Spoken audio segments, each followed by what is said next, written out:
இங்கே வந்திருக்கிற எல்லாருக்கும் ஃபர்ஸ்ட் வணக்கம். என்னோட மதராசி டீம், ப்ரெஸ், மீடியா, தானு சார், ஆர்பி சௌத்ரி சார், இங்கே வந்திருக்கிற கெஸ்ட்ஸ், ஃபேமிலி, இங்கே இருக்க ஸ்டூடெண்ட்ஸ் எல்லாருக்கும் வணக்கம்.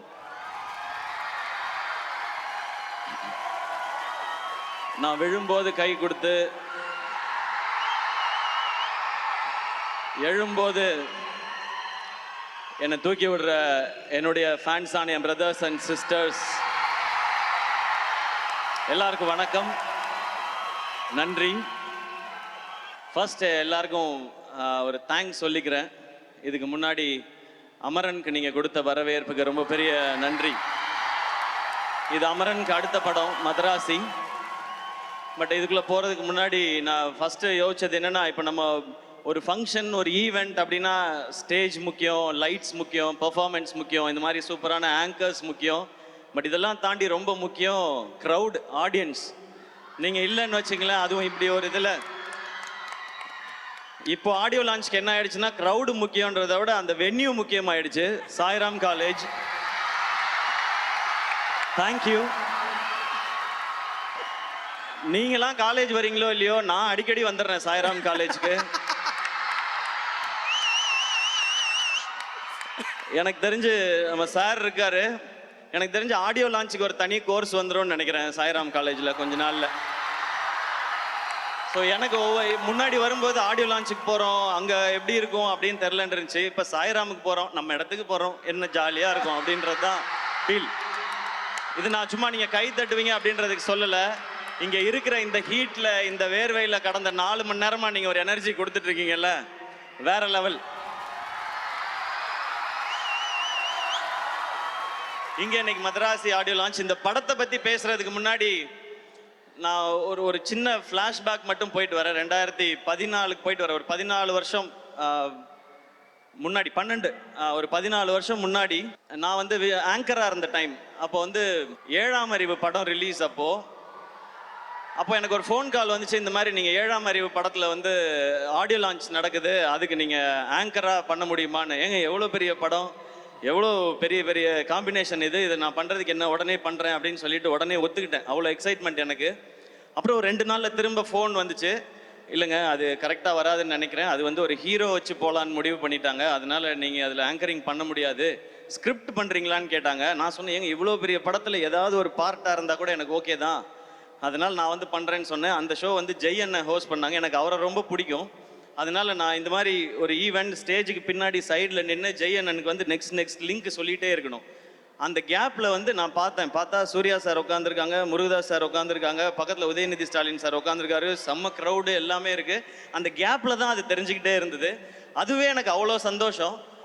அந்த ஆங்கரிங் சான்ஸ் நான் எதிர்பார்த்தது எதுக்கான, இன்றைக்கி ஒரு சான்ஸ் கிடச்சிதுன்னா நம்மளோட திறமையெல்லாம் ஏதாவது காமிச்சு முருகதாஸ் சார் படத்தில் ஏதாவது ஒரு ரோல் வாங்கிடலாமா அப்படின்னு ஆசையோடு தான் வந்தேன். ஆனால் ஸ்டில் அந்த ஷோவை நான் என்ஜாய் பண்ணேன்.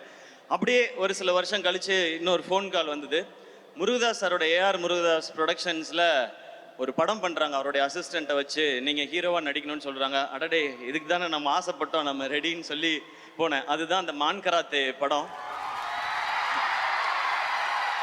அந்த படம் ஆடியோ லான்ச்சில் வந்து முருகதாஸ் சார் இருந்தாங்க, சீஃப் கெஸ்ட் வந்து சங்கர் சார். அப்போ நான் பேசும்போது சொல்லியிருந்தேன், நான் இப்போ தான் ஆரம்பிச்சிருக்கேன், என்னைக்காவது ஒரு நாள் நான் வந்து முருகதாஸ் சார் டைரக்ஷனில் நடிக்கணும், சங்கர் சார் டைரக்ஷனில் நடிக்கணும், அதுதான் என்னுடைய ஆசை, அதுக்கு என்னுடைய திறமையும் வியாபாரத்தையும் நிச்சயமாக வளர்த்துக்குவேன்னு சொல்லி பேசியிருந்தேன். அப்போ அந்த ஆடியோ லான்ச் வந்தப்போ, அப்போ தான் அந்த சோஷியல் மீடியா ஆரம்பித்த டைம். அதில் எல்லாருமே நிறையா கிண்டல் பண்ணாங்க. 2 படம் ஓடிடுச்சுன்னா உடனே உனக்கு முருகதாஸ் படம் கேட்குதா, சங்கர் படம் கேட்குதான்னு சொன்னாங்க.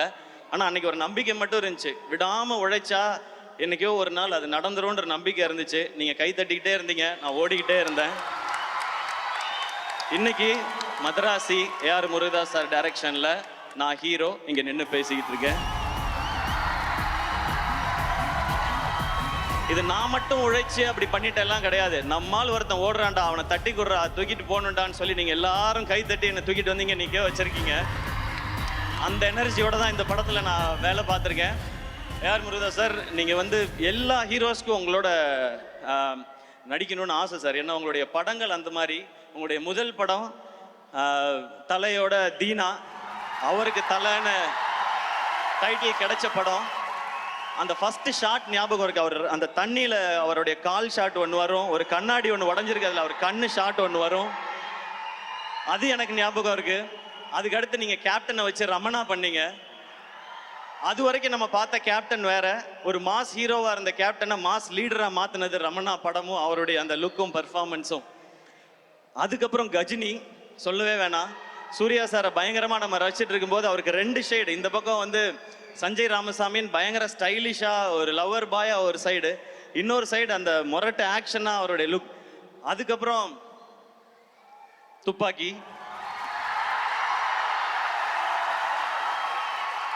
அது தமிழ் சினிமால ஹீரோஸோட மாச ரீடிஃபைன் பண்ண படம். அதுல விஜய் சார் எப்படி இருந்தாங்க, அந்த ஐ எம் வெயிட்டிங்கிறது பயங்கர ஸ்பெஷல்.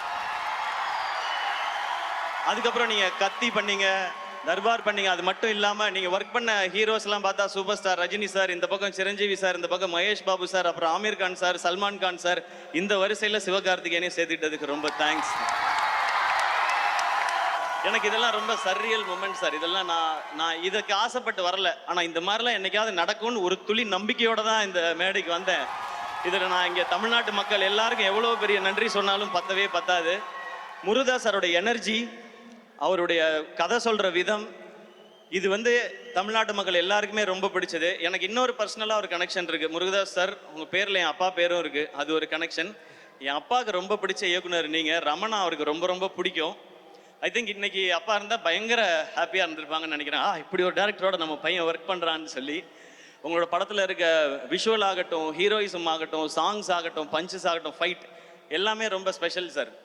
இது நீங்கள் ஒரு இன்டர்வியூவில் சொல்லியிருந்தீங்க, என்கிட்டையும் சொன்னீங்க. இந்த கதை ரொம்ப வருஷத்துக்கு முன்னாடி எஸ்ஆர்கேக்கு சொன்னேன் அப்படின்னு சொன்னீங்க. இந்த எஸ்ஆர்கே பண்ண வேண்டிய படம் இந்த எஸ்கே பண்ணதே ஒரு பெரிய பெரிய பாக்கியம் சார். இது நான் எனக்கு தெரிஞ்சு அந்த டைலாக் நான் திருப்பி திருப்பி சொல்லிகிட்டே இருக்கணும்னு நினைக்கிறேன். இந்த உலகம் அடுத்த வினாடிக்குள் ஒளித்து வைத்திருக்கும் ஆச்சரியங்கள் ஏராளம் அப்படின்னு. அப்படி ஒரு ஆச்சரியம் தான் எனக்கு இந்த படம் நடந்தது, உங்களோட ஒர்க் பண்ணதும். உங்களோட ஒர்க் பண்ண இத்தனை நாளும் நீங்கள் கொடுக்குற எனர்ஜி. சார் வந்து ரொம்ப ரேராக தான் டென்ஷன் ஆவாங்க, ஏன்னா ரொம்ப கூல், கரெக்டாக வேலை நடந்தால் போய்ட்டேன். அப்படி சாரையே டென்ஷன் ஆக்குற குரூப் இருக்காங்க இங்கே, அவரோட ஏடிஸ். ஸோ உங்களுக்கும் உங்கள் டீமுக்கும் ரொம்ப பெரிய நன்றி. இது பெரிய ஜேர்னி. சாரோட நம்மளால் நிறையா பேச முடியாது, ஏன்னா சார் ரொம்ப ரொம்ப சீனியர். நான் 10th படிச்சுட்டு இருக்கும்போது சாரோட ஃபர்ஸ்ட் படம் வந்துச்சு. இன்றைக்கி என் பொண்ணு 7th படிச்சுட்டு இருக்கா. ஸோ அதனால் அந்த ஒரு டிஃப்ரென்ஸ் இருக்குது அது. பட் உங்கள் ஏடி டீமோட தான் சார் நிறையா டைம் ஸ்பெண்ட் பண்ணிட்டே இருப்பேன். அது ஒரு செம்ம எனர்ஜி. அது இந்த படம் மொத்த எக்ஸ்பீரியன்ஸுமே எனக்கு செம்மையான எக்ஸ்பீரியன்ஸ். அண்ட் நீங்கள் இந்த படம் ஆரம்பிக்கும் போது ஒரு ஜாலியாக அழகாக சிம்பிளாக அப்படியே லவ் போய் அப்படியே ஆக்ஷனுக்கு மாற்றிருக்காங்க. நான் ஒன்றுமே யோசிக்கல, நான் சார் என்ன சொல்கிறாங்களோ அதை கேட்கணும்னு நினச்சேன். அண்ட் முதல்ல சார் வந்து படம் பண்ணலான்னு சொன்னப்போ எனக்கு பயங்கர எக்ஸைட்மெண்ட்டாக இருந்துச்சு. சார் சூப்பர் சார், ரொம்ப தேங்க்ஸ் சார் அந்த ஆப்பர்ச்சுனிட்டிக்குன்னு. நான் கதை இன்னொரு நாள் சொல்கிறேன்னு சொன்னாங்க. அந்த கதை கேட்க போகிற அன்னைக்கு நான் ஃபஸ்ட்டு போய் சாருக்கு ஃபஸ்ட்டு சொல்லணும்னு நினச்சது, சார் எனக்கு வந்து தீனா மாதிரி, ரமணா மாதிரி, கஜினி மாதிரி, துப்பாக்கி மாதிரி ஒரு படம் வேணும்னு நான் கேட்கவே கூடாதுங்கிறதுல ரொம்ப கிளியராக இருந்தேன். ஏன் அப்படின்னா நான் என் படங்களை பார்ட் 2 எடுக்கவே ரொம்ப யோசிப்பேன். நான் இது வரைக்கும் ரீமேக் பண்ணதில்லை 23 படத்தில். அப்படி இருக்கும்போது அதெல்லாம் தமிழ் சினிமாவோட ஐகானிக் ஃபிலிம்ஸ். அதை திருப்பி பண்ணணும்னு நினைக்கிறதே தப்பு. நான் ரசித்த படங்கள் அது.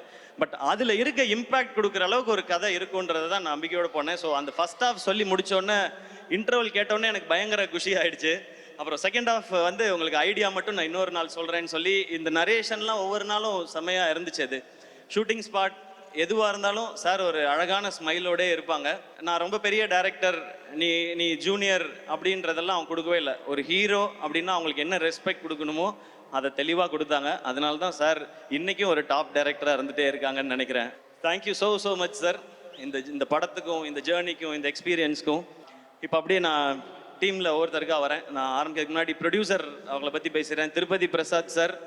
இப்போ நீங்கள் பார்த்தீங்க, அவர் வந்து வேட்டி சட்டை போட்டு ரொம்ப சிம்பிளாக சாதாரணமாக இருக்கார். அவர் அப்படி கிடையாது. திருப்பதியில் பாதி அவரோட தான் சார். நம்ம வந்து சார் ரொம்ப கஷ்டப்பட்டு இந்த படம் பண்ணுது சார் எனக்கு தெரியும் சார், திருப்பதியில் நீங்கள் எப்படின்னு எனக்கு தெரியும் சார் அப்படின்வேன். சார் வந்து திருப்பதியிலேருந்து எப்போ வந்தாலும் எனக்கு திருப்பதி கோயிலும் லட்டும் ரொம்ப ரொம்ப பிடிக்கும். எப்போ வந்தாலும் அந்த லட்டு வாங்கிட்டு வருவார். எனக்கு லட்டு நான் ஆசையாக வாங்குறத பார்த்துட்டு எவ்ரி டைம் வரும்போது, சார் லட்டு கொடுக்குதோ, துட்டு எப்போ சார் கொடுக்குதோ அப்படின்னு சொல்லி நான் கேட்பேன். ஃபர்ஸ்ட் லட்டு கொடுக்குதோ, அப்புறமா துட்டு கொடுக்குதோ அப்படின்னு சொல்லுவார் அவர். அவரோட பேசுகிறதே ரொம்ப ரொம்ப ஸ்வீட்டான ஒரு எக்ஸ்பீரியன்ஸ்.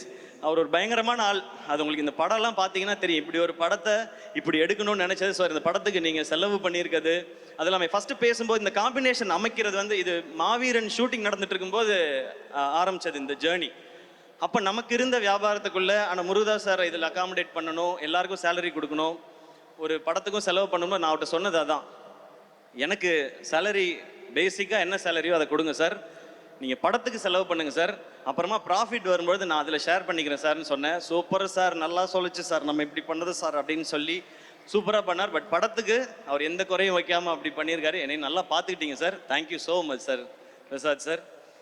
அண்ட் படத்தோட டெக்னீஷியன்ஸ் வந்துடுறேன். சுதீப் எலமன் டிஓபி. இப்போ சார் சொன்னார்ல விரல் வந்து கட் ஆகிடுச்சின்னு சொல்லி, உண்மையிலே தான் நான் ஹாஸ்பிட்டலில் போய் பார்க்குறேன், இந்த விரல் போயிடுச்சு சார் அப்படின்னாரு. விரல் போயிடுச்சா, என்ன சாதாரணமாக சொல்றீங்க, அது விடுங்க அது பிரச்சனை இல்லை அப்படின்னு. நம்ம ஷூட் பண்ணிட்டு இருக்கும்போது அவரை பார்த்தோன்னா திடீர்னு கேமரா பக்கத்தில் இருக்க மாட்டார். எங்கடா காணோம் அப்படின்னு பார்த்தா 2 சிகரெட்டை இழுத்துட்டு அந்த குடுமையை அள்ளி முடிஞ்சாருன்னா கேமரா வச்சுட்டு சிவதாண்டவம் ஆடிடுவார். அந்த மாதிரி ஒரு ஆள் அவர். அண்ட் நான் ரோப்பில் இருக்கேன். இப்போ இந்த படத்தில் வந்து அபே வந்து என்ன பண்ணுவாப்புனா, சார் ஷார்ட் ரெடி சார் அப்படின்னு கூப்பிட்டு போவாப்புல. அந்த ஷார்ட் எல்லாம் எப்படி இருக்குன்னா 80 அடி ஹைட்டில் ரோப்பில் தொங்குறது, 60 அடி ஹைட்டில் ரோப்பில் தொங்குறது. நான் அந்த ஒரு பாலத்தில் இருந்து சார் பாலத்தில் ஷார்ட் சார்னு சொல்லி தூக்கி இந்த பாலத்துலேருந்து நீங்கள் குதிக்கிற மாதிரி ஷார்ட். ஐயோ ஆக்ஷன்னா இந்த அளவுக்கு ஆக்ஷனாவாக இருக்கும், அந்த மாதிரி இருக்கும். ஒரு ஷார்ட்டில் நான் இப்போ சார் சொன்ன ஷார்ட் தான், நான் மேலே ரோப் கட்டி ஏறிட்டே இருக்கேன், பக்கத்தில் அவரும் ரோப்பில் வந்து என்ன தாண்டி போயிட்டு இருக்காரு. சேட்டா எந்த இவடே என்ன ஷாட்டு ஒரு சாயா அடிக்குமோ அப்படின்னா ஃபர்ஸ்ட் டைவ் அடிக்கும் அப்புறமா சாயா அடிக்கும் அப்படின்வாரு. அந்த மாதிரி ஒரு ஒரு ரொம்ப அட்வென்ச்சரஸான ஒரு ஆள் Sudeep LMN. But Crazy working with you brother. அதுவும் ஃபைட்டு அவரும் கெவினும் சேர்ந்து எடுத்திருக்க விதம் டெஃபினட்டாக நீங்கள் லவ் பண்ணுவீங்க. இப்போ ட்ரெய்லர் பார்க்குற எல்லாருமே ஆக்ஷன் சூப்பராக இருக்குன்னு சொல்கிறாங்க. Kevin and Stephen great job, thank you. அதுக்கப்புறம் art director Arun, Maaveeran work பண்ணவர். மாவீரனில் நீங்கள் பார்த்த எல்லாமே மேக்ஸிமம் செட்டு தான், அதெல்லாம் ஒர்க் பண்ணவர் அவர் தான். இன்றைக்கி அந்த படத்துக்கு ஒரு பெரிய வரவேற்பு இருக்குது. மாவீரன் அப்படின்னா ஒரு ஸ்பெஷல் ஃபிலிமாக வச்சுருக்காங்க. அதுக்கப்புறம் இந்த படத்தில் சேர்ந்தது ரொம்ப ரொம்ப சந்தோஷம். And artist Vikranth brother, Shabeer brother, இவங்களோடலாம் ஒரு சூப்பர் எக்ஸ்பீரியன்ஸ். அண்ட் இந்த படத்தில் பிஜு மேனன் சார் நடிக்கிறாருன்னா பயங்கர எக்ஸைட் ஆகிட்டேன். ஏன்னா எல்லார் மாதிரியும் நானும் ஐயப்பனும் கோஷியமுக்கு பயங்கரமான ஃபேன். அதுலேயும் அந்த செருப்பை கழட்டி விட்டுட்டு ஒரு ஷாட் போவார்ல, அதெல்லாம் பார்த்து நம்ம பயங்கர பேஜாராக இருக்கோம். ஷூட்டுக்கு வருவார், அவர் ஷூட்டில் நடந்து வரும்பொழுது வந்து ஹாய் ஹலோ அப்படின்னு சொல்லுவார். நமக்கு பக்குன்னு இருக்கும். அந்த மாதிரி ஒரு வாய்ஸு, ஒரு ப்ரெசன்ஸ். பட் பேசினா ஒரு ஒரு ஒரு க்யூட்டான ஒரு பேபி, அவ்வளோ நல்ல ஹார்ட் அவருக்கு. இந்த படம் பண்ணிட்டு இருக்கும்போது நான் ப்ரொடக்ஷனில் ஒரு படம் ரிலீஸ் ஆச்சு, லைக் கொட்டுக்காளி ரிலீஸ் ஆச்சு. அப்போ அவர் என்கிட்ட வந்து சொன்னார், டக்குன்னு வந்து படம் ரிலீஸ் இல்லை அப்படின்னாரு. ஆமாம் சார், கேரளாவில் என்ன ப்ரமோஷன்னாலும் என்னை கூப்பிடுங்க, நான் வந்து பண்ணித்தரேன் அப்படின்னாரு. Thank you so much sir. Your ஒரு கிரேட் பர்சன் சார். உங்களோட ஒர்க் பண்ணது, கற்றுக்கிட்டது, வாய்ஸை எப்படி ஒரு சீனுக்கு யூஸ் பண்ணுங்கிறத நான் அவர் நடிக்கும்போது பார்த்துக்கிட்டே இருந்தேன். Thank you so much sir. இந்த படத்தில் நீங்கள் நடித்தது, உங்கள் கூட நான் நடித்தது எனக்கு ரொம்ப ரொம்ப சந்தோஷம் சார். அண்ட் இந்த படத்தில் ராஜேஷ்ன்னு சொல்லிட்டு எனக்கு இந்த கேரக்டருக்காக ஆக்டிங் ட்ரெயின் பண்ணி கொடுத்தார் ராஜேஷ். அவர் இந்த படத்தில் நடிச்சும் இருக்காரு. இதுக்கு யாராவது ஒருத்தர் அப்படி வேணும்னு சார் கேட்கும் பொழுது எனக்கு ரொம்ப சந்தோஷமாக இருந்து, இப்படி யாராவது ஒருத்தர் நம்மளை கைட் பண்ணால் நல்லா இருக்கும். சாரோட ஸ்கிரிப்ட், அவருடைய டைரக்ஷன் எல்லாம் என்னை எவ்வளோ நல்லா பெர்ஃபார்ம் பண்ண வச்சோம். இந்த படம் பார்த்து உங்களுக்கு பிடிச்சதுன்னா அதில் ஒரு பங்கு ராஜேஷ் அவர்களுக்கும் இருக்குது. தேங்க்யூ ஸோ மச் ராஜேஷ், எனக்கு கூடவே இருந்து அவ்வளோ பார்த்துக்கிட்டாரு டப்பிங் வரைக்கும். தேங்க்யூ. ருக்மிணி, இந்த படம் மதராசின்றது ஒரு ஒரு ஒரு மேட்னஸ், ஒரு ஆக்ஷனாக இருக்கட்டும், லவ்வாக இருக்கட்டும், அது ஒரு மேட்னஸ். அது லவ் எவர் கிரீன். தியாகராஜ பாகவதர் காலத்தில் ஆரம்பித்து அனிருத் அவர்களுடைய காலம் வரைக்கும் லவ்ங்கிறது வந்து எப்போவுமே எவர் கிரீனாக இருக்கிறது. அந்த காலத்துலலாம் லவ் ரொம்ப நல்லா இருந்துச்சுப்பா. இந்த காலத்தில் இந்த ஜென்சி பசங்க லவ்வே சரியில்லைப்பா அவனுங்க, அப்படிலாம் கிடையவே கிடையாது. எல்லா காலத்துலேயும் லவ்ங்கிறது பியூர். லவ் பண்ணுற பசங்களாகட்டும், லவ் பண்ணுற பொண்ணுங்களாகட்டும், உண்மையாக ஒரு பார்ட்னர் கிடைச்சிட்டா அவங்களுக்காக என்ன எக்ஸ்ட்ரீமுக்கும் போவாங்க, என்ன வேணாலும் செய்வாங்க. அப்படி அப்படி உண்மையாக ஒரு லவ் கிடைச்சா அந்த மாலதின்ற பொண்ணுக்காக ரகு என்ன எக்ஸ்ட்ரீம் வரைக்கும் போவான் அந்த பொண்ணுக்காக அப்படின்றது தான் இதனுடைய ரொம்ப கோர் தாட். கதையை ஒன்றும் ரொம்ப சொல்ல இல்லை சார். ஸோ அதான் சொல்லிட்டேன், அப்புறம் என்னன்றீங்களா சார்? இல்லை ஓகே சார், அவ்வளோட நிறுத்திக்கிறேன் சார். நான் அதுக்கு ஒரு கேரக்டர் வேணும்போது சார் சொன்னாங்க ருக்மிணி இந்த ரோலை பண்ணுறாங்க அப்படின்னு சொன்னாங்க. ஏன்னா அந்த லவ்ன்றது அந்த அந்த அந்த ஹீரோயினையோ அந்த பொண்ணையோ நமக்கு ரொம்ப பிடிக்கணும். ஏன்னா ரியல் லைஃப்பில் பார்த்தீங்கன்னா ஒரு பையன் தான் ஹீரோவாக உணர்றதே ஒரு பொண்ணு அந்த பையனை திரும்பி பார்க்கும்போது தான். அந்த பொண்ணு அவனை லவ் பண்ணும்போது தான் அவன் தான் ஒரு ஹீரோன்னு நினச்சி இருப்பான். அதுவும் ஒரு பொண்ணு காலத்துக்கும் நான் உன் கூடயே வரேன்னு கையை பிடிச்சிட்டான்னா அவன் சூப்பர் ஹீரோ தான் அது. ஸோ அப்படி ஒரு கேரக்டர் ஒரு பொண்ணு இருக்கணும்னா அதுக்கு ருக்மிணின்னு சொல்லும்போது நான் அந்த டைம் தான் சப்தசாகரதா செல்லோ பார்த்துருந்தேன். கரெக்டாக சொல்கிறேன்னா ஓகே, அதோட சைடியே பார்த்துருந்தேன் நான். அப்புறம் இவங்க அந்த கேரக்டருக்கு ரொம்ப நல்லா இருப்பாங்க. இந்த படம் பார்க்குற எல்லாருக்கும் மாலதியை ரொம்ப பிடிக்கும். அவங்கள பார்த்தா இந்த பொண்ணுக்காக என்ன வேணால் செய்யலான்னு தோணும். அப்படியான ஒரு கேரக்டர் தான். ஸோ ருக்மிணி அவங்க ஷூட்டிங்கில் எப்படின்னா படிச்சுட்டே இருப்பாங்க, புக்கு படிச்சுட்டே இருப்பாங்க. நான் சும்மா ஏமாத்துறாங்க புக்கெல்லாம் வச்சுக்கிட்டு அப்படின்னு நினச்சேன். அப்புறம் பார்த்தா எழுதுவாங்க. ஒரு நாள் போய் கேட்டேன், என்னங்க எழுதுறீங்க அப்படின்னு கேட்டேன். இல்லை, என்னோட எக்ஸ்பீரியன்ஸை ஷூட்டிங்கில் நடக்கிற தாட்லாம் நான் எழுதுறேன்னு சொன்னாங்க. ஓ, படிக்கிற பொண்ணுடோ அப்படின்னு சொல்லி நான் முடிவு பண்ணிட்டேன். நீங்கள் காலேஜ்லலாம் பார்த்துருப்பீங்க, ஒரு பொண்ணு எல்லா இடத்துலையும் படிக்கும். பஸ்ஸில் படிக்கும், பஸ் ஸ்டாப்பில் படிக்கும், எல்லா இடத்துலையும் படிச்சுக்கிட்டே இருக்கும். இசிஇ ட்ரிபிள் இ பொண்ணுங்கள்லாம் இருப்பாங்க, அவங்களாம் எப்போ பார்த்தாலும் படிச்சுக்கிட்டே இருப்பாங்க. அந்த மாதிரி தான் அவங்க தான். ஆனால் பர்ஃபார்ம் பண்ணுவாங்க.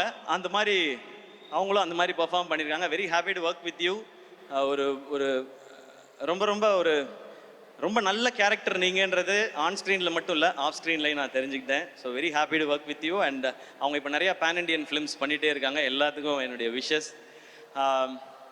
அவங்கள தொடர்ந்து அடுத்து நான் பேச போகிறது என்னுடைய உயிர் நண்பன், rock star, the most eligible bachelor, Anirudh. ஆக்சுவலாக அனி சாரும் நானும் பண்ணுற 8வது படம் அவர் சொன்ன மாதிரி நாங்கள் 8 படம் பண்ணியிருக்கோம். அது இல்லாமல் ஏகப்பட்ட ப்ரோமோ வீடியோ பண்ணியிருக்கோம். பட் இந்த எக்ஸ்பீரியன்ஸ் வந்து எங்கள் 2 பேருக்குள்ளே இருக்கிறது வந்து ஒரு ஹீரோ, மியூசிக் டைரக்டர், ஒரு ஆர்டிஸ்ட், டெக்னீஷியன் அப்படி இருந்ததே கிடையாது. இது என்றைக்குமே அந்த ஃப்ரெண்டுன்றதுக்கும் ஒரு ஸ்டெப் மேலேன்னு நினைக்கிறேன். எனக்கு அவர் அவ்வளோ பிடிக்கும். எதிர்நீச்சல் ஹிட் ஆனப்போ நான் அப்போயே அவர்கிட்ட சொன்னேன், சார் பாட்டெல்லாம் பயங்கரமாக போட்டிங்க, ஆல் காலேஜ் கேர்ள்ஸ், ஃபாரின் எல்லா பக்கமும் என்னை கொண்டு போய் சேர்த்துட்டீங்கன்னு. அவர் அவ்வளோ ஸ்வீட்டாக திரும்ப ஒரு பதில் சொன்னார், இல்லை சார் நீங்கள் தான் என் பாட்டை கொண்டு போய் பிஎன்சியில் சேர்த்துருக்கீங்கன்னு சொன்னார். எல்லாரும் கேட்பாங்க, உங்கள் 2 பேர் காம்பினேஷனோட சக்ஸஸ்க்கு என்ன ரீசன்னு. இதுதான் ரீசன். நான் அவர் தான் காரணம்னு சொல்லுவேன், அவர் என்ன தான் காரணம்னு சொல்லுவார். பட் முழு காரணம் அந்த ஆள் மட்டும்தாங்க. நமக்கு என்ன தெரியும் பாட்டை பற்றி? அவராக பாட்டு போட்டு இதான் பாட்டுன்னு அனுப்புவார். அவர் நடுவில் சொன்னார், நான் வந்து ஃபீல்ட் அவுட் ஆனாலும் எஸ்கேக்காக அதெல்லாம் வாய்ப்பே கிடையாது. இன்னைக்கு ஷாருக் கான்ல ஆரம்பித்து எல்லாருக்கும் பாட்டு ஹிட்டு 1000 கோடிலாம் பார்த்துட்டார். இன்னும் 2000 இருக்குது, 3000 இருக்குது, 4000 இருக்குது. பல ரெக்கார்டுகள் நம்ம பண்ண வேண்டியிருக்கு சார். நம்ம மீன்ஸ் நீங்கள், அதில் நானும் சேர்ந்துக்கலாம். அனி இஸ் மை ஃப்ரெண்ட் அப்படின்னு. ஸோ நீங்கள் உங்களோட மியூசிக் அது கொடுக்குற எனர்ஜி நாங்களாம் அடிக்கடி சொல்லுவோம். எல்லாருமே கேட்குறாங்க, ஏன் அனி இன்னும் கல்யாணம் பண்ணிக்க மாட்டேன்றாருன்னு. நாங்களும் கேட்டிருக்கோம். அனி சார் கல்யாணம் பண்ணுங்க சார், எங்களுக்கு மட்டும் 8 மணி ஆனால் வீட்டிலேருந்து ஃபோன் வரணும், எங்கே இருக்கீங்க, எப்போ வருவீங்க அப்படின்னு ஃபோன் வரணும். இவர் 8 மணிக்கு தான் எந்திரிப்பாரு ஜாலியாக, இன்னைக்கு ஒர்க் பண்ணுவோமா அப்படின்னு. அதெல்லாம் பார்க்கும்போது நமக்கு ஒரு மாதிரி இருக்கும். அப்போல்லாம் நான் கேட்போம், ஏன் சார் கல்யாணம் பண்ண மாட்டேங்க? விடுங்க சார் ஜாலியாக இருக்கேன்னு. பட் அவர் ஜாலியாக இருந்தால் நமக்கு ஹிட்டு பாட்டு வருது. நமக்கு ஹிட்டு பாட்டு வேணுமா, அவர் கல்யாணம் நடக்கணுமான்னு யோசிச்சு பார்த்தேன். நமக்கு ஹிட்டு பாட்டு தான் வேணும். அதனால் நீங்கள் ஜாலியாகவே இருங்க சார், எங்களுக்கு வைப் பண்ண பாட்டு கொடுத்துக்கிட்டே இருங்க sir. Okay sir, thank you sir. அனி அவ்வளோ ஸ்பெஷல். அனியோட எந்த அளவுக்கு க்ளோஸ்னா, இப்போ நான் போய் கேட்டேன்னா எந்த படம்னாலும் உடனே ஓகே சொல்லுவார், நோ ப்ராப்ளம் சார் பண்ணிடலாம் சார்னு. ஆனால் அவருக்கு நாங்கள் கொடுக்குற ரெஸ்பெக்ட், அவர் இன்னைக்கு வளர்ந்துருக்க அந்த க்ரோத், அந்த ஸ்டேச்சர், அதுக்கு நான் கொடுக்குற ரெஸ்பெக்ட் நான் அப்படி போய் கேட்கவே மாட்டேன். நான் எப்போ கேட்டாலும் பண்ணுவார். பட் அவருக்கு அந்த ஸ்டேச்சரை கொடுத்து அப்ரோச்னா, இவர் இவ்வளோ பெரிய மியூசிக் டைரக்டர் நம்ம போய் கேட்குறோன்னா அதுக்கேற்ற ப்ராஜெக்டோட தான் போய் கேட்கணுன்றது தான் எங்களுக்கு எப்போவுமே தோணும். அப்படி தான் சார் இருப்போம். பாசம், லவ் எல்லாமே எப்போவுமே இருக்கும். பட் அதை தாண்டி நான் இந்த ரெஸ்பெக்ட் கொடுத்தாகணும். ஏன்னா நீங்கள் உலகம் ஃபுல்லாக ரீச் ஆகிருக்கீங்க சார். எங்கே போய் பார்த்தாலும் இவர் ஒரு கான்சர்ட் நடத்தினா எனக்கு எத்தனை மெசேஜ் வருதுன்னு எனக்கு தான் தெரியும். Get me 4 tickets, get me 2 tickets அப்படின்னு. டிக்கெட்லாம் அப்படி கிடைக்காது ராஜா, நீ அங்கே போய் ஏதாவது கண்டுபிடிச்சி எடுத்துக்கோ அப்படின்னு. Ani sir, your a big inspiration. எதுக்கு முக்கியமான சக்ஸஸ்க்கு மட்டும் இல்லை, அந்த சக்ஸஸை எப்படி ஹேண்டில் பண்ணணும்னு தெரிஞ்சுக்கிறதுக்கும். அண்ட் நீங்கள் சொன்ன அத்தனை வார்த்தைக்கும், அன்புக்கும், பாடல்களுக்கும் ரொம்ப ரொம்ப நன்றி. Love you sir, always love you. நான் எப்போவுமே மெசேஜில் அனுப்புறது தான் லவ் யூ சார். இந்த ப்ரோமான்ஸ் போயிட்டே தான் இருக்கும் எங்களுக்குள்ள, அது எப்போவுமே இருக்கும். அண்ணன் தம்பி அந்த மாதிரி ஃப்ரெண்டு எப்படி வேணாலும் வச்சுக்கலாம். Love you sir. அண்ட் மதராசிக்கு நீங்கள் கொடுத்துருக்க ட்ராக் சலம்பலை, அப்புறம் இப்போ வழிகிறேன், இன்னொன்று தங்கப்பூவேன்னு ஒரு பாடல் விவேக் ப்ரோ எழுதியிருக்காரு. ரொம்ப பியூட்டிஃபுல்லான சாங். அந்த சாங் நீங்கள் கேட்கறதுக்காக வெயிட் பண்ணிட்டு இருக்கோம். அண்ட் உங்களோட singers, lyricist super Subbu bro, super lyrics. And Aadesh bro thank you. And Vivek bro thanks. நான் ஆனால் தேங்க்ஸ்லாம் சொல்ல மாட்டேன், நம்ம நண்பர்களாக அப்படியே மெயின்டைன் பண்ணிக்கலாம். ரொம்ப அழகான வரிகளோட அண்ட் ஒர்க் பண்ண மியூசிஷியன்ஸ், அனியோட டீம் எல்லாருக்கும் தேங்க்ஸ்.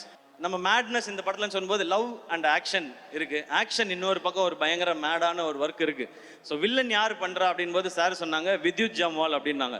வித்யுத் ஜாம்வாலா, அடேங்க அப்பா பயங்கரமா இருப்பாப்லையே அப்படின்னு சொல்லி தான் எனக்கு தோணுச்சு. அப்போ ஒரு ஷூட்டிங் ஸ்பாட் வந்தப்போ ஃபர்ஸ்ட் டே சந்திக்க போறேன்.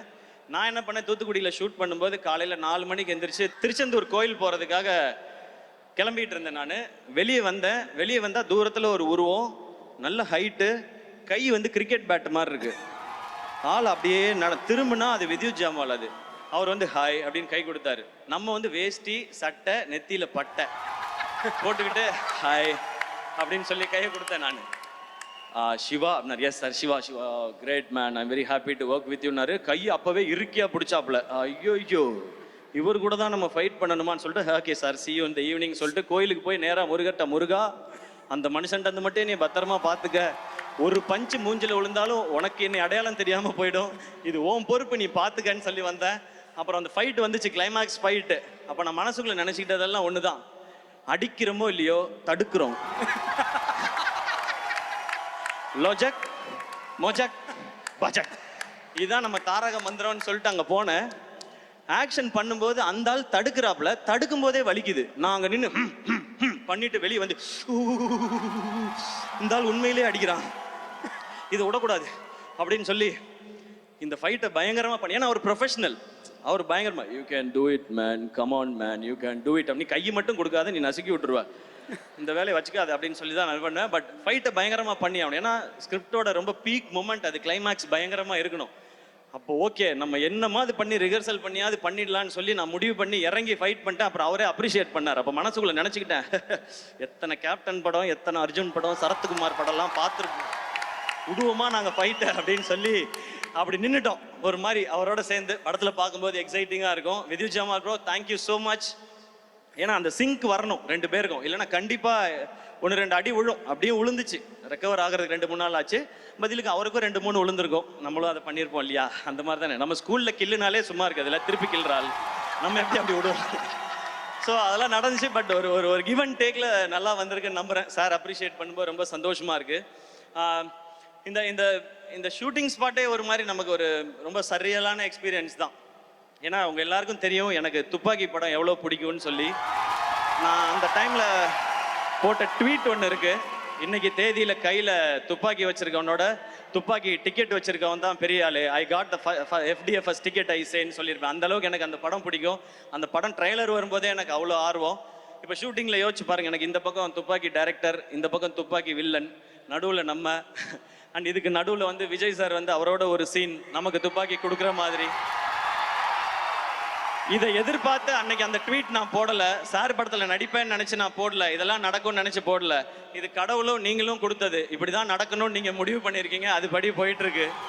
ஸோ இது அத்தனைக்கும் உங்கள் எல்லாருக்கும் நான் நன்றி சொல்லணும்னு நினைக்கிறேன்.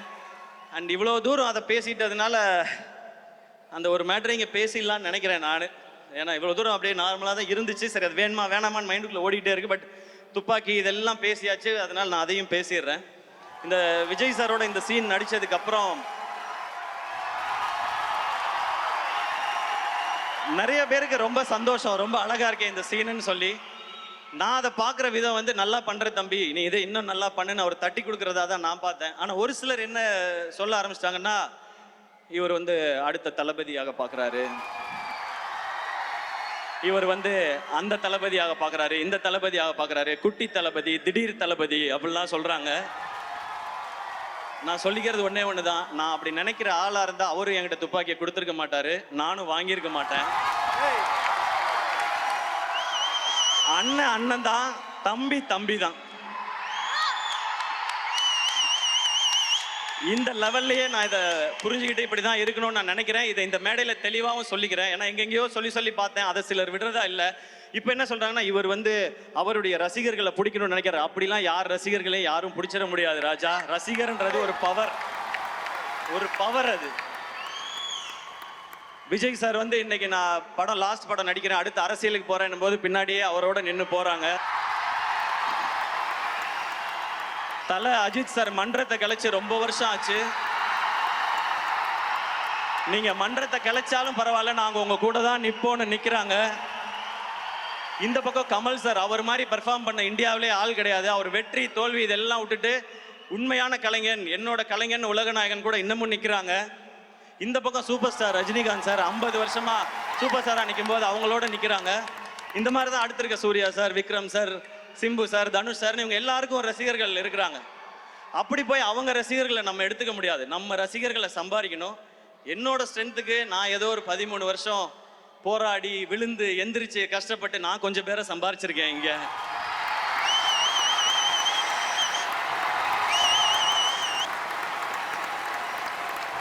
உங்களுக்கும் எனக்கும் இருக்க கனெக்ஷன் ஒன்னே ஒன்று தான். என்னுடைய ஃபேன்ஸான என் பிரதர்ஸ் அண்ட் சிஸ்டர்ஸ், உங்களுக்கும் எனக்கும் இருக்கிற கனெக்ஷன் ஒன்னே ஒன்று தான். நான் நல்லா இருக்கணும், என் குடும்பம் நல்லா இருக்கணும், நான் ஜெயிக்கணும்னு நீங்கள் நினைக்கிறீங்க, அதே தான் நானும் நினைக்கிறேன். நீங்கள் நல்லா இருக்கணும், உங்கள் குடும்பம் நல்லா இருக்கணும், நீங்களும் வாழ்க்கையில் ஜெயிக்கணும்னு நான் நினைக்கிறேன். இவ்வளோதான் நமக்குள்ள இருக்க பாண்டிங். இதுக்குள்ள 1000 விமர்சனம் வரும், அதை பற்றி நம்ம கவலைப்பட வேணாம். நல்ல விமர்சனங்கள் வந்தால் நம்மளை திருத்திக்கிறதுக்கு எடுத்துப்போம். தேவையில்லாத, ஏன்னா விமர்சனங்கள் பார்க்காத ஆளே கிடையாது. சச்சின் டெண்டுல்கர் எல்லாருக்கும் பிடிச்சவர் தான். அவர் என்ன சொன்னாங்க, 90s வந்தாலே நர்வஸ் ஆயிடுவாரு, அவர் அவுட் ஆயிடுவார். டேய் 100 அடிச்சவனாடா 90 வந்தா நர்வஸ் ஆகுறான், என்னடா பேசுறீங்கன்றது இருக்கும். இந்த பக்கம் இப்போ வந்தா ஒரு ஐபிஎல் கொஞ்சம் ஒரு மாதிரி இருக்கும்போது தோனி அவரை பத்தி அவர் எதுக்குங்க இதுக்கு என்னங்க ஏதுன்னா 5 IPL cup Chennai super Kings அடிச்சிருக்கு. இது போய் நீங்க இவர் இருக்கலாமா போலாமான்னு. ஸோ அப்பேற்பட்ட சாதனை பண்ண அவருக்கே விமர்சனங்கள் வருதுன்னா நம்ம இப்பதான் ஆரம்பிச்சு போயிட்டு இருக்கோம். நம்ம மேலே விமர்சனங்கள் வரும், அதுல நல்லதை எடுத்துப்போம். என்ன நம்ம மேல புதுசா விமர்சனம் வருது. நான் ஏதாவது ஒரு படம் நல்லா இருக்குன்னு கூப்பிட்டு பாராட்டினா, இதோ இவர் பாராட்டுறாருப்பா இந்த படத்தை அப்படின்றாங்க. அவங்களுக்கு நம்ம என்ன பதில் சொல்ல முடியும்? நல்லது பண்றதுக்கு நாங்க ஏன்டா யோசிக்கணும், இதை இப்படியே நாங்க பண்ணிட்டு போயிட்டே இருக்கோன்றதான் நம்ம சொல்லணும்னு நினைக்கிறோம். அதனால இதுக்குள்ள உண்மையிலே நம்ம இந்த தவறை திருத்திக்கிட்டா நல்லா வரலான்ற விமர்சனங்கள் இருக்கும். அதை நம்ம கரெக்டாக கிராப் பண்ணிக்கணும். சோஷியல் மீடியாவில் எதையாவது சொல்லுவாங்க, முகம் தெரியாத ஆட்கள் நம்மளை ஏதாவது நம்ம கான்ஃபிடன்ஸ் உடைக்க நினைக்கிறாங்கன்னா அதுக்கு நீங்கள் முதல்ல இதாகிடாதீங்க. ஏன்னா நம்மளுடைய இலக்கு இங்கே யாரையும் போட்டியாக நினைக்கிறது இல்லை, யாரையும் ஜெயிக்கிறது இல்லை, அன்பை சம்பாதிக்கிறது. நான் உங்களை சம்பாரிச்ச மாதிரி நீங்கள் என்ன சம்பாரிச்ச மாதிரி, இதுதான் நம்மளுடைய மெயின் மோட்டிவாக இருக்கணும். ஒரே ஒரு இன்சிடென்ட் மட்டும் சொல்லிடுறேன். அமரன் படம் டிவியில் டெலிகாஸ்ட் ஆச்சு. அதுக்கு அடுத்த நாள் ஒரு அம்மா பார்க்கறதுக்கு ரொம்ப நேரமாக வெயிட் பண்ணிகிட்டே இருந்தாங்க. அப்போ நான் என்ன ரொம்ப நேரமாக இருக்காங்களே வாங்கம்மான்னு சொன்னேன். அவங்க உள்ளே வந்தோடனே கண்ணெலாம் கலங்கிட்டு, நேற்று நைட் அமரன் படம் டிவியில் பார்த்தோம், அந்த கிளைமேக்ஸ் பார்த்தோன்னே ஒரு மாதிரி ஆயிடுச்சு. சினிமா தான் தெரியும், ஆனால் இருந்தாலும் உங்களை அப்படி பார்க்கும்போது ஒரு மாதிரி ஆயிடுச்சு, உங்களை ஒரு தடவை தொட்டு பார்த்துக்கிட்டுமான்னு சொல்லி தொட்டு பார்த்தாங்க. எனக்கு எமோஷனல் ஆயிடுச்சு. அப்போ சொன்னாங்க, நாங்கள் ஒரு ஓல்டேஜ் ஹோமில் இருக்கோம், அங்கே நிறைய பெரியவங்க வயசானவங்கலாம் இருக்காங்க. நேற்று படம் பார்த்ததுக்கு அப்புறம் அவங்கள நிறைய பேர் சாப்பிடல, ஒரு மாதிரி டிசப்பாயிண்ட் ஆகி தூங்கிட்டாங்க, ஒரு மாதிரி அப்செட் ஆகிட்டாங்க. அவங்ககிட்ட நீங்கள் ஃபோனில் பேச முடியுமான்னாங்க. நான் வீடியோ கால் போடுங்கன்னு வீடியோ காலில் நிறைய பேர் பேசினாங்க. அவங்கெல்லாம், அப்பா நீ நல்லா இருக்கியாப்பா, அவங்க குடும்பம்லாம் நல்லா இருக்காப்பா, நேற்று படம் பார்த்தோம் ஒரு மாதிரி இருந்துச்சுன்னு சொல்லிட்டு அதில் 2 பேர் டக்குன்னு இன்னுமே இந்த மாதிரி கிளைமேக்ஸ்லாம் வச்சு நீ நடிக்கக்கூடாது சரியா அப்படின்னு சொல்லி அதட்டினாங்க. அப்போ தான் நான் புரிஞ்சுக்கிட்டேன். எப்போவுமே எல்லாரும் சொல்கிறாங்க, நான் நம்ம வீட்டு பிள்ளைன்றது வெறும் டைட்டில் மட்டும் இல்லை, அவங்க அப்படி தான் நினைக்கிறாங்கன்றத அந்த செகண்ட் உணர்ந்தேன். நான் உழைக்கிறதுக்கு மேலே ஒரு அன்பை நீங்கள் கொடுத்துக்கிட்டே இருக்கீங்க, அந்த அன்புக்கு மேலே நான் உழைக்கணும்னு ஓடிக்கிட்டே இருக்கேன். இது மட்டும்தான் என் மைண்டில் இருக்குது. இன்னும் கடுமையாக உழைச்சிட்டே இருப்பேன். நீங்களும் அதே மாதிரி இருங்க. இன்னைக்கு ரொம்ப தூரத்துல இருந்தெல்லாம் நிறைய பேர் வந்திருக்கீங்க, என்னுடைய தம்பிகள் எல்லாம் வந்திருக்கீங்க, தங்கச்சி தம்பிகள் எல்லாம். திரும்ப பத்திரமா வீட்டுக்கு போங்க, எதை பற்றியும் கவலைப்படாதீங்க. ஏன்னா லைஃப்பில் சக்ஸஸ்ங்கிறது இந்த பாக்ஸ் ஆஃபீஸ் நம்பர்ஸ் அது வர்றது அது இல்லவே இல்லை. அது நம்ம எவ்வளோ அன்பை சம்பாதிக்கிறோன்றது ஒரு பக்கம். இன்னொன்று, நம்ம தோற்றுருவோமோன்னு எல்லாருக்குள்ளேயும் ஒரு பயம் இருக்குல்ல, அந்த பயம் எப்போ இவன் ஜெயிச்சிருவானோன்னு மற்றவனுக்கு மாறுதோ அதுதான் உண்மையான சக்ஸஸ். இதை மைண்டில் வச்சுக்கோங்க. நம்ம ரொம்ப தூரம் பயணிக்க வேண்டியது இருக்குது. சேர்ந்து நிறைய நல்ல விஷயங்களையும் செய்வோம் நம்மளால் முடிஞ்சதை. அண்ட் அண்ணன், நீங்கள் ஆக்ஷன் படம் பண்ணுங்கண்ணே, ஆக்ஷன் படம் பண்ணுங்கண்ணேன்னு கேட்டுகிட்டே இருந்தீங்க. முருகதாஸ் சார் டைரக்ஷனில், அனிருத் மியூசிக்கில், இப்படி ஒரு ஸ்ட்ராங் டீமோட ஒரு ஆக்ஷன் என்டர்டெய்னர் செப்டம்பர் 5th வருது மதராசி. தேட்டரில் என்ஜாய் பண்ணுங்கள். இன்றைக்கி பத்திரமா ஊருக்கு போங்க, எல்லோரும் சாப்பிட்டு போங்க. நாளைக்கு போயிட்டு ஆனந்த் அண்ணன்ட்டையும் மோகன் அண்ணன்ட்டையும் நீங்கள் தகவல் சொல்லணும். நான் காத்திருப்பேன் காலையில் நீங்கள் சொல்லுவீங்கன்னு. வேறு யாரையாவது மிஸ் பண்ணியிருந்தா மன்னிச்சிருங்க. And thank you lovable friends, N brother and sister 2 பேருக்கும் thank you for all the love and support. And இந்த ஈவெண்ட்டை சிறப்பாக நடத்தின மொத்த டீமுக்கும் அண்ட் மேனேஜர்ஸ் மொத்த எல்லாருக்குமே என்னுடைய ரொம்ப ரொம்ப நன்றி. Love you. செப்டம்பர் 5th 5, 6, 7 3 நாளும் ஹாலிடேஸ். தேட்டரில் என்ஜாய் பண்ணுங்கள். இந்த படம் உங்க எல்லாருக்கும் பிடிக்கும் நான் நம்புறேன். Love you all. அண்ணா எஸ்கண்ணே, நீங்கள் திரும்பி லவ் யூ சொல்கிறதுக்கு தான் நம்ம ஆங்கராக வந்தோன்றது ஞாபகம் வருது. ஆடியன்ஸாக மாற்றிட்டீங்க இவ்வளோ நேரம் எங்களையும். அப்படி ஒரு அமேசிங்கான விஷயங்கள். Thank you so much SK sir. And இந்த தருணத்தில் the entire cast and crew of Madrasi to please join us on stage.